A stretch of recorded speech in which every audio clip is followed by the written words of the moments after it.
जय Bhim. Ambedkar 85 YouTube channel में आपका स्वागत है। मैं नायक सर। पिछली वीडियो में आपने देखा कि डॉक्टर अंबेडकर के साथ जब वो बाल्यावस्था में थे तो उनके साथ स्कूल में ऊंच नीच का भेदभाव करने वाला कौन था।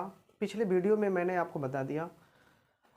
इस वीडियो को खास करके मुझे बनाने का उद्देश्य ये है कि भागदौड़ की ज़िंदगी में लोगों के पास समय नहीं है, तो मैं कुछ महान लोगों की जो पुस्तकें हैं वो उस पुस्तक में जो अच्छी बातें हैं वो बुक में ही न रह जाएं।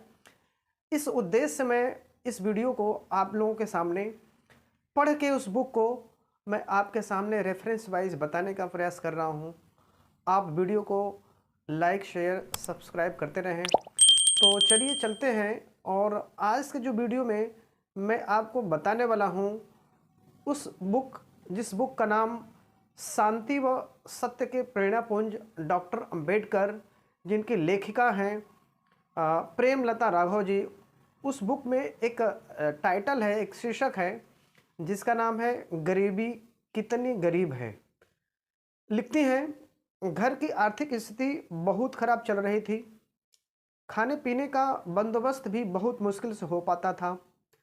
एक दिन ओले पड़ रहे थे, कर्फ्यू लग गया था।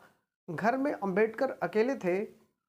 उसे बहुत ज़ोरों से भूख लग रही थी और खाने के लिए कुछ नहीं था। उसके पास पैसे भी नहीं थे। अंबेडकर ने पानी पिया, खूब पानी पिया। मन कुछ हल्का हुआ। वह एक किताब उठाकर पढ़ने लगा।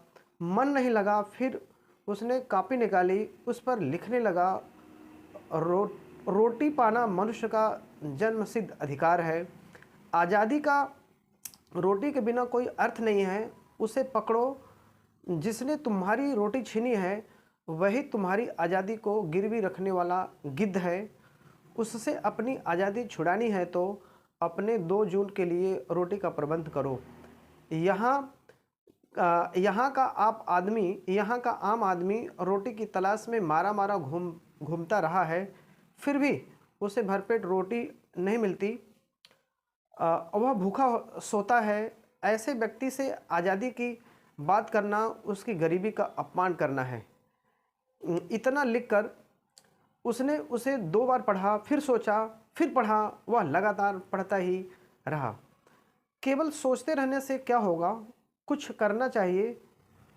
क्या करना चाहिए? कुछ भी क्या? आपस में बातचीत कर रहे हैं अपने आप से। इसी समय राम जी अंदर आए, अर्थात उनके पिताजी अंदर आए। वह भीगे हुए थे, छाते के अंदर किसी चीज़ को छुपाए हुए थे। क्या सोच रहे हो? राम जी ने पूछा। अपने पिता या अपने पुत्र से पूछ रहा है, क्या सोच रहे हो? राम जी ने पूछा। भूख लगी है, राम जी ने फिर पूछा। जी नहीं, अंबेडकर ने झूठ बोला। तेरा चेहरा बता रहा है कि तुझे बहुत जोरों से भूख लगी है। राम जी मुस्कराए। अंबेडकर ने अपने मन में सोचा, क्या पिताजी को भूख नहीं लगी है? क्या कोई भूखा आदमी मुस्करा सकता है? अंबेडकर ने बहुत ध्यान से पिताजी की ओर देखा। उसे लगा कि उस मुस्कुराहट के पीछे गहन पीड़ा की अंतः छाया है। एक टूटता सन्नाटा है और विवशता का आक्रोश है। भीमराव अंबेडकर गंभीर होकर बोला, हाँ पिताजी, झूठ बोला, मुझे जोरों से भूख लगी है। राम जी ने कहा, बेटा, गरीबी के वेद, उसकी गीता, उसकी बाइबिल और उसका कुरान मात्र रोटी है। मैंने कितनी बार भूखे रहकर अनुभव किया है कि गरीबी कितनी गरीब है, कितनी विवश है। इसलिए तो बेटे, मैं चाहता हूँ तू खूब पढ़ और अपनी समझ से ऐसा रास्ता तलाश कर जिससे गरीब जनता को सुकून मिल सके। भीमराव अंबेडकर के मन में अपने पिताजी के प्रति आदर भाव और बढ़ गया। कहाँ तो गौतम के पिताश्री ने गौतम को मार्ग तलाशने के लिए अवरोध खड़े किए थे, माया का जाल फैलाया था और उसके पिताजी उसे उस मार्ग पर जाने की सहज अनुमति ही नहीं, प्रेरणा भी दे रहे हैं। राम जी ने डबल रोटी पकड़ाते हुए कहा, ले डबल रोटी खा। फिर राम जी चाय बनाने लगे। बड़े प्यार से एक कप चाय अंबेडकर की ओर बढ़ाते हुए कहा, उसे लंच और डिनर दोनों मानकर स्वीकार करो बेटे। भीमराव चाय पीते पीते सोचने लगा, भूख की गुलामी सबसे भयावह गुलामी है। भूख से मुक्ति की युक्ति निकाले बिना आज़ादी की लड़ाई का कोई अर्थ नहीं है। वह इस दिशा में पहल जरूर करेगा।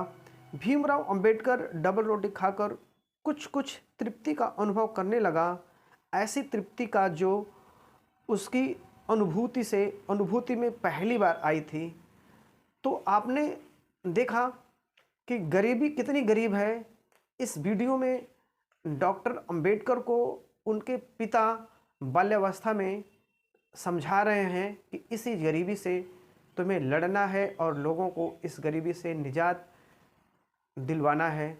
इस वीडियो में बस इतना ही। मिलते हैं एक नए शीर्षक, एक नई वीडियो के साथ। तब तक इस वीडियो को देखते रहें, लाइक शेयर सब्सक्राइब करते रहें। जय हिंद।